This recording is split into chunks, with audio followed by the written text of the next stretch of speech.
Vacation കഴിഞ്ഞ് പോകുമ്പോഴത്തേക്കും ബുക്കൊക്കെ ഒന്ന് ക്യൂട്ടാക്കിയാലോ. അപ്പോൾ അതിന് വേണ്ടിയിട്ട് ഇതുപോലെ കുറച്ച് നെയിം സ്ലിപ്പ് ഉണ്ടാക്കാം. വൈറ്റ് ചാർട്ട് പേപ്പർ ഇതുപോലെ കട്ട് ചെയ്തെടുത്തിട്ടുണ്ട്. 9 സെൻറ്റിമീറ്റർ നീളവും 6 സെൻറ്റിമീറ്റർ വീതിയിലും കട്ട് ചെയ്തെടുത്തിട്ടുണ്ട്. ഇനി മുകളിൽ കാണുന്ന പോലെ കുറച്ച് ഡിസൈൻ വർക്കൊക്കെ ചെയ്ത് കൊടുക്കാം. അത് നമുക്ക് ഇഷ്ടമുള്ള ഇമേജ് വരച്ചു കൊടുക്കാം. ഞാനിപ്പോൾ ഒരു ഫ്ലവറാണ് വരക്കുന്നത്. സിമ്പിളായിട്ട് വളരെ വളരെ സിമ്പിളായിട്ടുള്ള ഫ്ലവറാണ് വരക്കുന്നത്.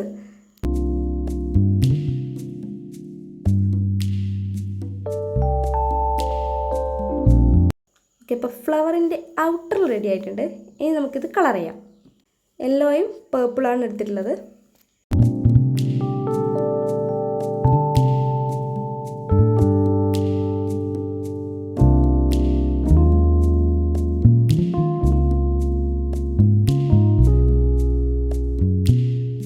ഓക്കെ, അപ്പോൾ കളർ കൊടുത്ത് റെഡിയാക്കിയിട്ടുണ്ട്. ഇനി നമുക്കിതിനൊരു ബോർഡർ വരച്ചു കൊടുക്കാം. ബോർഡർ നമുക്ക് ഇഷ്ടമുള്ള പോലെ വരക്കാം. ലൈനായിട്ട് വേണമെങ്കിൽ ലൈനായിട്ട് വരക്കാം, ഇതുപോലെ വേണമെങ്കിൽ ഇങ്ങനെയും വരക്കാം.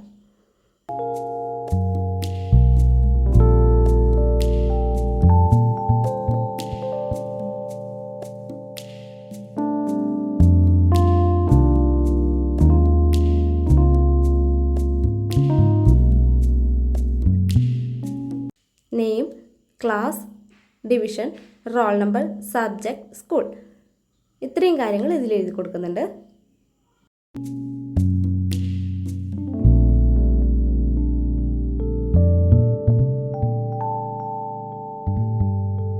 ഓക്കെ, അപ്പോൾ കഴിഞ്ഞു. ഇനി കുറച്ചും കൂടി കളർ കൊടുത്ത് ഇതിനൊന്ന് കുട്ടപ്പനാക്കി എടുക്കാം. ഓക്കെ, സെറ്റായി. ഇനി ഒന്നും കൂടി ഉണ്ടാക്കാം. ഒരു ലവ് ഹാർട്ടാണ് ഇതിന് വരച്ചു കൊടുത്തിട്ടുള്ളത്. ഇതിനും ഇതുപോലെ ബാക്കിയുള്ളതുപോലെ കളർ കൊടുത്ത് സെറ്റാക്കി എടുത്തിട്ടുണ്ട്. ഓക്കെ, അപ്പോൾ 6 നെയിം സ്ലിപ്പാണ് ഞാൻ റെഡിയാക്കിയിട്ടുള്ളത്. 6 റെഡി ആയിട്ടുണ്ട്. സിമ്പിൾ ആൻഡ് ക്യൂട്ട് നെയിം സ്ലിപ്പാണ്. ഇഷ്ടപ്പെട്ടിട്ടുണ്ടെങ്കിൽ ട്രൈ ചെയ്യുക. വളരെ സിമ്പിളാണ് ഉണ്ടാക്കാൻ വേണ്ടിയിട്ട്.